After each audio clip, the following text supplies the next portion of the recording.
what's so striking, and I think Zanny and I discussed this afterwards, after seeing him last week, is that his sort of discourse is now incredibly upbeat. It's about the future. He talks about AI, he talks about cloud computing. He's got a whole kind of talk as a pro-growth discourse, which is astonishing in many respects. And I think the reason that works for people, it's not just young people. He's a bit of a celebrity, and we have, yet to see whether that really translates into votes, but he is popular, is the sort of authenticity. He somehow has this, I've been thinking about it, in a way I sort of want to call it as a plausible authenticity, because we all know these things are created, they're manufactured. He's been coached to smile, and he does it on cue, almost, in conversations. And he used to be a very timid, shy teenager. His parents had a conversation on a talk show recently where they said, no, he was very shy. So he's learned how to do this.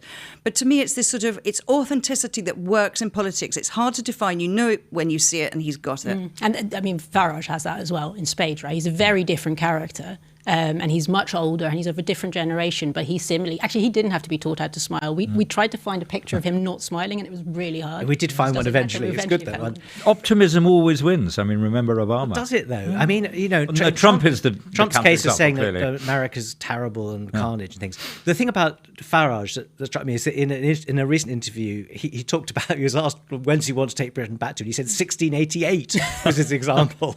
So, I mean, there is a bit of backwards looking at Zanny. I don't think Bardella wants to take France back anywhere near that.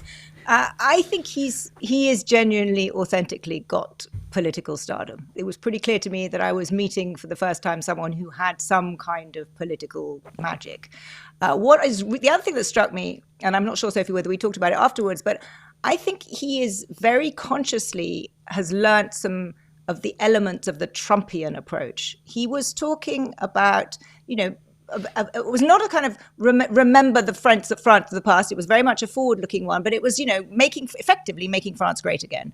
And he was pushing a sort of positive vision of what France could be, and it was a very in its details was very much a kind of France first kind of approach, very disruptive, very dangerous for the EU. If you are angry, if you are one of the people who is in the situation that we described at the beginning of this show, and you're fed up with the status quo, and you think it's not working for you, and you're fed up with all these people who futz around Paris and can't form a government, and you see someone like that, I'm not surprised that people find it compelling.